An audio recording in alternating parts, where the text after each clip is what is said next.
Muraho neza, ngiye kubabwira uko ninjiye mu mwuga w'ikimotari. Mutere agatebe mbabwire rero ndaje. Dore nanjye akanjye maze kukicaraho. Amazina yanjye nitwa Bizumuremyi Sadi, abenshi muzi ku izina rya Yomotari. Nkiri muto nk'abandi bana bose, nanjye nakuranye inzozi z'uwo nifuza kuzaba we mu gihe kizaza. Nakuze nifuza kuzaba umuyobozi cyangwa se nkaba umucuruzi. Gusa nje gukura nakoze imirimo igiye itandukanye ariko ifite aho ihuriye n'ubundi n'uwo nifuzaga kubaho. Nabaye umwarimu, mba umucuruzi ndetse mba n'umushoferi utwara imodoka. Urumva iyo uri mwarimu uba uri umuyobozi n'ubundi hari abo uba uyoboye, waba uri umushoferi uba uri umuyobozi w'ikinyabiziga mu muhanda ndetse urumva nigeze no gukoraho n'ubucuruzi. Gusa n'abandi bose baba bafite inzozi tuba duhuriye ku ntego yo kuvuga ngo reka ngerageze ndebe niba natera imbere nkagira urundi rwego rwiza ngeraho ku ntera ishimishije.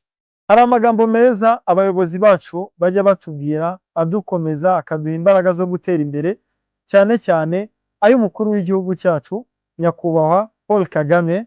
Ayo ngayo ari mu yanteye imbaraga zo gukomeza kugerageza, nakora bimwe nkabona bitari gukunda neza nkagerageza n'ibindi, cyane ko nifuzaga kuba umuntu wishyira akizana kandi akaba afite ubushobozi buhagije ubasha gukemura ibibazo bye ndetse n'iby'abandi bamwegereye.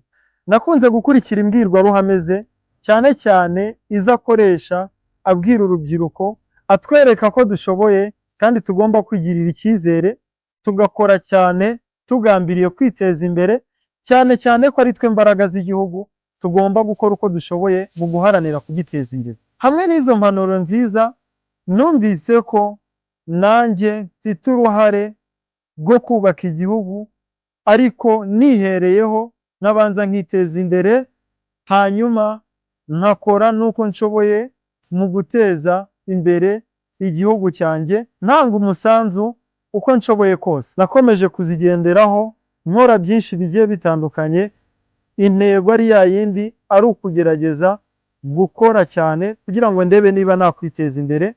Ni nuko nguko nisanze ndi kwiga moto, nyuma yo kubona ibyangombwa binyemerera kuyitwara ngira igitekerezo cyo kuba umumotari. Ntangira ntabwo byari byoroshye, cyane cyane nk'urubyiruko. Murabizi yuko hari bamwe babona akazi k'ikimotari nk'akazi gaciriritse, umuntu atagakwiriye kugira akazi k'inzozi ze. Nanjye mbere nari mfite imyumvire nk'iyo ngiyo, ariko nza gusanga atari byo, cyane yuko buri wese ujya ku kazi aba afite intego yo gukora akiteza imbere, akabasha gukemura ibibazo bye bya buri munsi. Nabanje kujya ngira isoni, naba ntwaye abagenzi nkambara agapfukamunwa ngo inshuti zanjye zitabibona, ariko mu by'ukuri byari bigoye kugira ngo mbone abakiriya kubera yuko nari ndi kwihisha kandi nari mfite inshuti zanteza imbere zikampa akazi, cyane ko abantu benshi mu Rwanda bakoresha akamoto bagiye mu nce zigiye zitandukanye. Nibwo nagize igitekerezo kigira kiti ko mfite inshuti nyinshi zitandukanye kandi zikoresha moto, kubera iki natangira ngo nzereke ibyo nkora maze nazo zinteze imbere.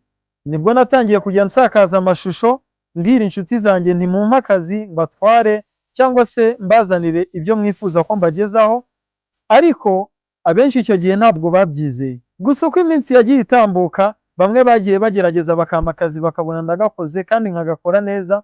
Inshuti zanjye icyo gihe ziza kwemera yuko nsigaye ndi umumotari kandi bashimishwa nuko nkora akazi kanjye neza, nkagakora kinyamwuga kandi nkubahiriza gahunda baba bampaye.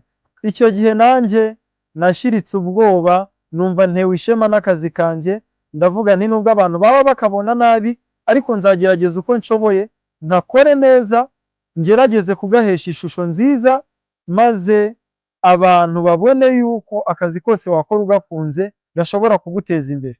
Gake gake nagiye menyera, ngenda menya ahantu henshi hatandukanye, ndushaho kugenda nkosora amwe mu makosa, maze abantu bakomeza gukunda akazi nari ndimo ndakora. Nibwo bamwe mu nshuti zanjye baje kungana, bampa ibitekerezo by'uko nasangiza isi akazi nari ndimo ndakora, wenda bishobora kuba byaviramo bamwe isomo ryo gukunda akazi no kugakora neza.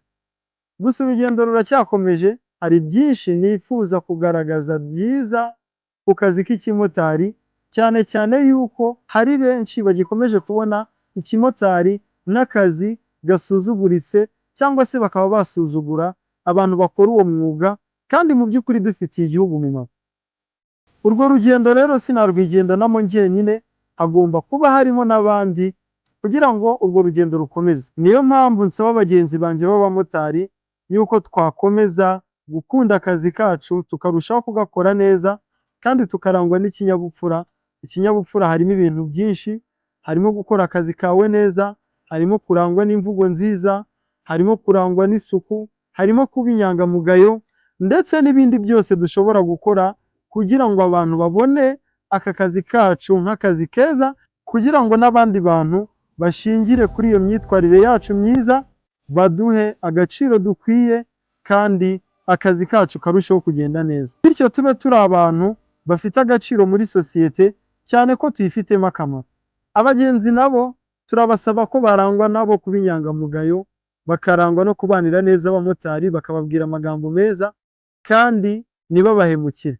Usanga hari abagenzi umumotari aparika bakaba barirutse batishyuye, ugasanga hari abatwaye kasike zabo, hari n'abandi abamotari bashaka gutwara nijoro ugasanga barabahemukiye.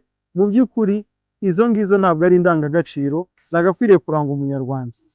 Urubyiruko ndetse n'abandi bose bifuza kuza mu kimotari, muzirikane ko ari byiza ko mugomba kuza mu kimotari mwiteguye kugakora neza kandi kinyamwuga, cyane ko uramutse ugakoze neza gashobora kukugeza kure kandi heza.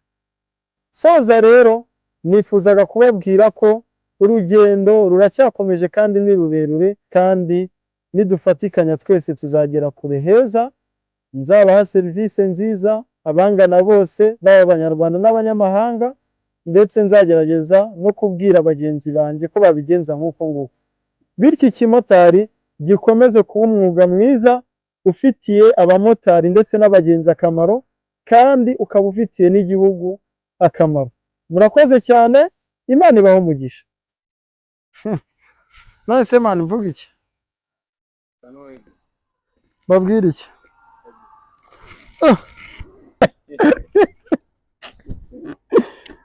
Okay.